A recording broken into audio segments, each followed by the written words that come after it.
মানুষের মাথায় পোকাগুলো নাড়া দিলে মানুষ কি করতে পারে, এই ভিডিওটা না দেখলে তোমরা বিশ্বাস করবে না। আমার পাগলামিতে এ থাকবে না, হতেই পারে না। আমরা দুজন মিলে এই গরমে চলে এসেছি কলেজ স্ট্রিটে। কলেজ স্ট্রিটে কী করতে এসেছি সেটা একদম লাস্টে তোমাদের দেখাবো।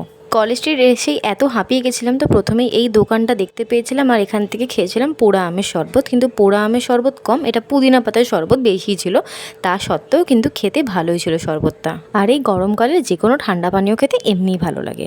তারপরে দূরে আমি এই বোগেনভেলিয়া গাছটা দেখেছি বলে আমি ওকে টেনে টেনে এখানে নিয়েছিলাম শুধুমাত্র কিছু ভিডিও অ্যান্ড ফটো তুলবো বলে। এবার আসি মেন পাগলামিতে। আমাদের রিচটা থেকে আমি ডাইরেক্ট কলেজ স্ট্রিট গেছিলাম শুধুমাত্র বিরিয়ানি খাওয়ার জন্য। হ্যাঁ, ঠিক ধরেছো, বইটই কেনার তো বালাই নেই। কলেজ স্ট্রিটের একটা দোকানে বিরিয়ানিটা আমার খুব ভালো লেগেছিলো, তাই অনেক দিন পরে ক্রেভিংয়ের জন্য দুজন মিলে চলে গেছিলাম বিরিয়ানি খেতে।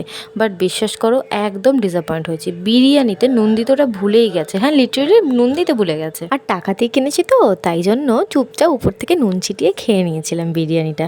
এতে আমাদের খাজনার থেকে বাজনাটাই বেশি হয়েছিল। তা সত্ত্বেও আমরা হুজুকে পাবলিকরা এইভাবেই হুটপাট করে যা খুশি করে ফেলি। তো তোমাদের আমাদের এই পাগলামোটা কেমন লেগেছে সেটা অবশ্যই কমেন্ট সেকশনে জানিও। টাটা।